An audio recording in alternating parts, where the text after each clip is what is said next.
Hey everybody, and welcome back to the channel. In this video we're going to be unboxing this DHL package that I have received recently. Very excited to see what we are going to be finding in this. It comes all the way from Saudi Arabia and it must contain one of the most weird PCs that I have ever seen. So let's go ahead and open up the package and see what we have inside here. It's a pretty big package. I've had it for a couple of weeks, but I just didn't have the time to really look into it. So let's open it up. Really nicely packaged. Pretty sure it arrived here in one piece. So yeah, let's just get this thing out. Looks like a desktop format PC. And let's open it up and see what she looks like. But first, a word from our sponsor. Now, this video is sponsored by PCBWay, a full-feature custom PCB prototyping service. If you need PCB prototypes, SMD stencils, PCB assembly, flexible PCBs, or advanced PCBs, PCBWay has got you covered. They also offer CNC and 3D printing based on CAD files that you can upload in order to get a quotation. Also, check out their community section where you can find hundreds of do-it-yourself electronics projects from the community, as well as their store where they sell lots of cool electronics projects. Okay, so time to take a look. So yeah, I'm not the world's greatest unboxer, so I'm going to spare you my struggles with this packaging, but here we are at the end where we will finally reveal the desktop PC. It's pretty slim line desktop PC. It is pretty big, but it's not, it's really slim form factor. A Siemens PC, it seems. It looks like it has one 5¼ inch floppy drive and a big gaping hole on the right hand side of it.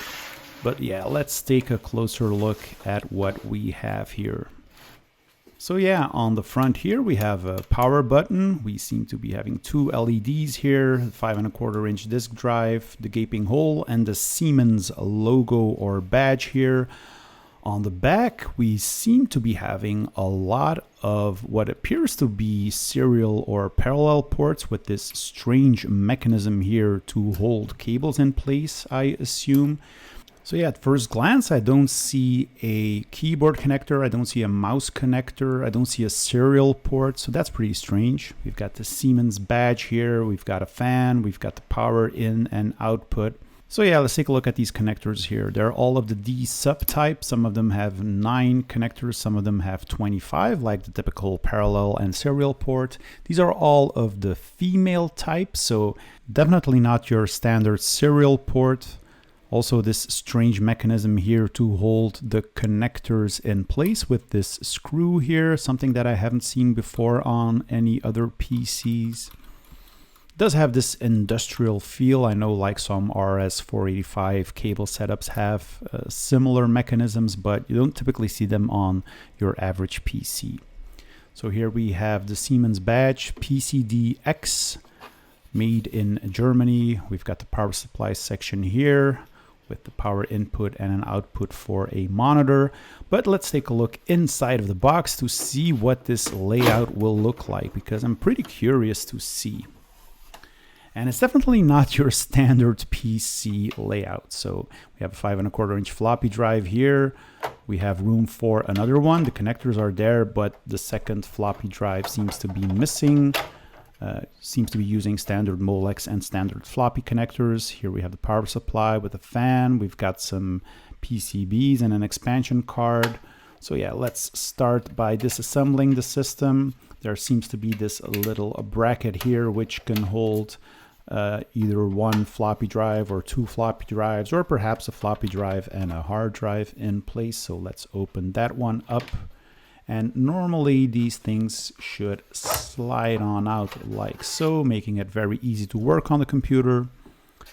And as so, we can see the 2 floppy drive connectors, and it's pretty, easy mechanism. Once you figure out how to put it in place, it just kind of slides on in, and it's very easy to remove.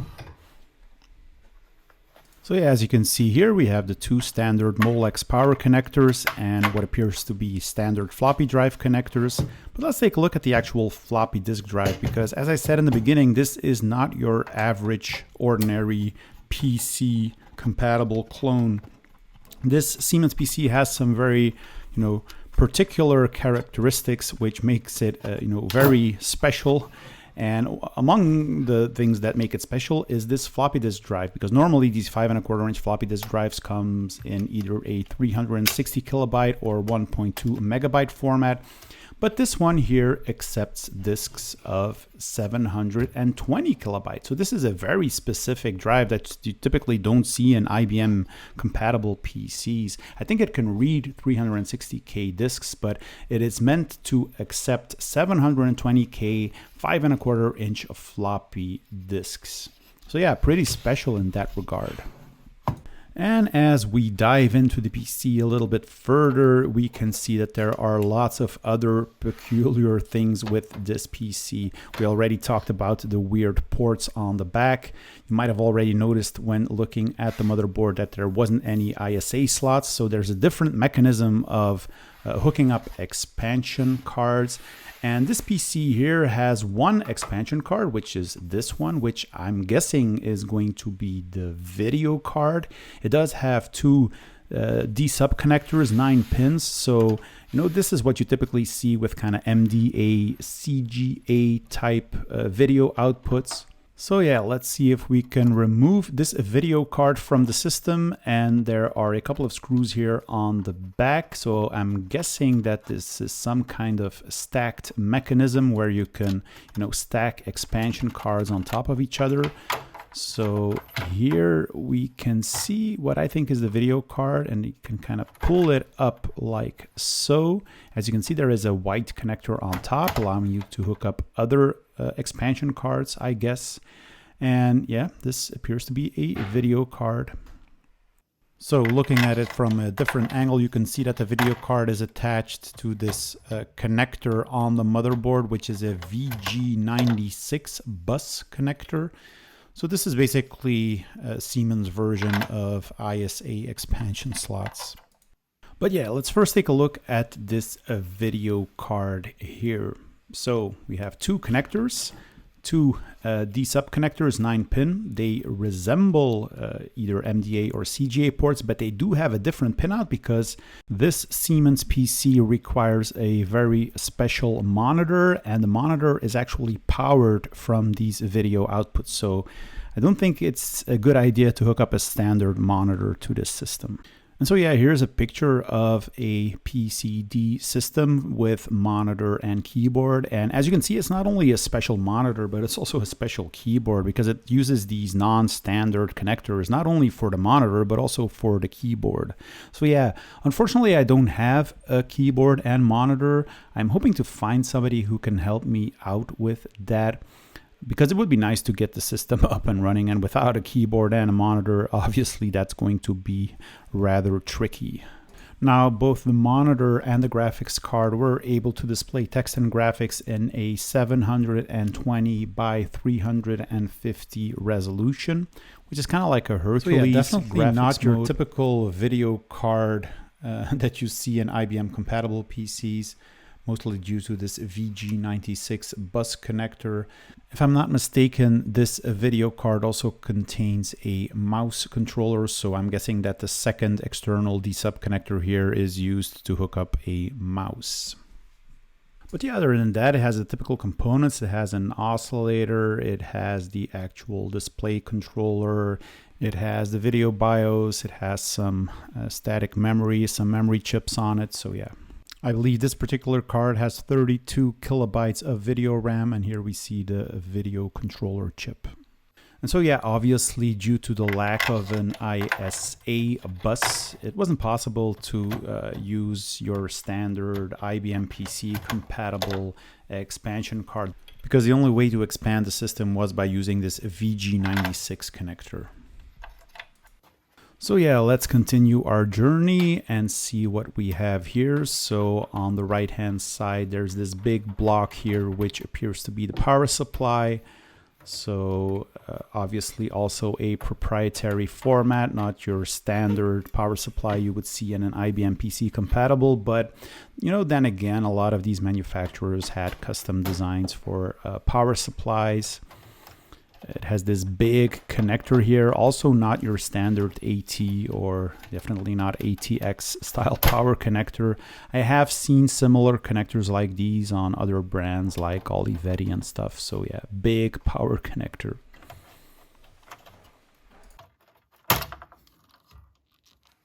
And I actually wanted to take a look at the power supply because normally underneath that power supply on some models there also appears to be a hard disk controller, but not in this one.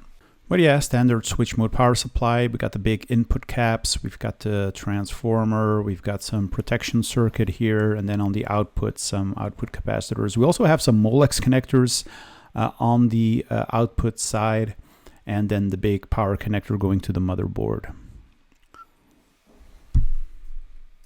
So yeah, because the visual inspection of the PC was actually pretty good, I decided to start it, but unfortunately not a lot happened. I saw the power supply fan spinning, but then it immediately stopped. So I'm guessing there is some kind of short inside the power supply because I didn't find any shorts on the motherboard. I also tried adding some additional load by attaching two floppy drives, but thing remained the same. So I'm guessing there's something wrong with the power supply that we need to figure out, but that will be a separate video.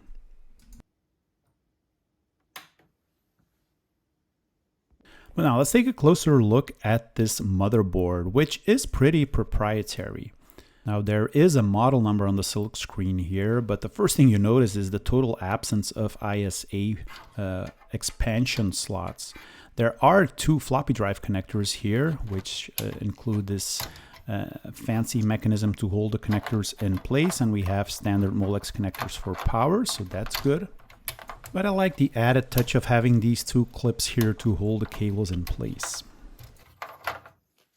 Now the brain power on this computer is provided by this chip here in the center, and the fact that this is kind of a square CPU indicates that it's not your regular XT class machine. So this is not going to be an 8088 or 8086, but it kind of has a form factor of a 286, but upon closer inspection, it turns out that this is an 8186 CPU. As can be seen here on the bottom of the CPU, serial number has been scraped off, but we can clearly see that this is an 8186 CPU. First time I've seen one of these CPUs in the wild. They are not common at all. Comes with this PLCC socket with an aluminum heatsink on top of it. Now there are three cutouts on this CPU allowing you to orient it properly so that you don't put it in the wrong way. So we just place the CPU in its socket here, make sure that it's properly aligned. We push it down a bit and then we can put the heatsink on top of it. Closing the heatsink is a bit tricky as you need to get this little bar here on top of the two little hinges, which does require a little bit of effort. It's not the most user-friendly way of putting a heatsink on top of a CPU, that's for sure. Now this 8186 CPU from Intel was based on the earlier 8086 CPU. It's using the same 20-bit address bus. It allows access up to 1 megabyte of memory, so it definitely had an edge over the traditional XT-based 8088 CPU. Next to the floppy disk controller chip, we find two potentiometers. I'm guessing this is to configure or to calibrate pre-compensation. We have a connector here for attaching a hard drive. This is a SCSI connector. You can also see the SCSI controller chip. And I believe in order to attach a hard drive to this system, this connector was used to fit another ST506 compatible controller board, allowing you to hook up an MFM hard drive. I've already showed you the power connector, so here's another close-up view of that one. It is pretty big, definitely bigger than the standard AT style connectors that you see on PCs from that era. At the center of the motherboard, we have the VG96 local bus. So yeah, whereas on a typical PC, you would have multiple ISA slots, here Siemens opted for this VG96 bus, allowing you to stack the various expansion cards vertically on top of each other. Every computer needs memory, so this computer is equipped with 16-pin DIP memory. I believe this one has 256 kilobyte of RAM, but it could address all the way up to 1 megabyte of RAM, in fact. We also have a battery included on the motherboard, so this is probably to retain certain CMOS settings. We have a couple of BIOS chips here, so these here appear to be, your standard BIOS chips, but there are some additional ROM chips on the motherboard as well. So yeah, it's a bit of an odd duck, this Siemens PCD. It did promise better speed with the 8186 CPU. It could address more memory. It had more floppy disk capacity with the 720 kilobytes. It had a crispier image, but unfortunately, it wasn't all that compatible. I mean, it didn't have any ISA expansion capabilities. It uses a lot of proprietary ports. Even the serial ports aren't your standard RS-232 ports on here. So it also came with a modified version of MS-DOS 2.11 just to make it work with this PC architecture. So yeah, definitely had some compatibility issues, but I think it's a really interesting computer to have, and I'm really hoping that I will get it up and running soon so that I can let you guys enjoy the magic of this Siemens PCD. So yeah, hopefully it's just going to be a power supply issue that we could fix relatively easily, but then the real challenge will be to find a compatible monitor and keyboard, or try to create like a custom cable or something and get this thing to boot. But that will be for a future video, so I really hope to see you guys there. Bye bye.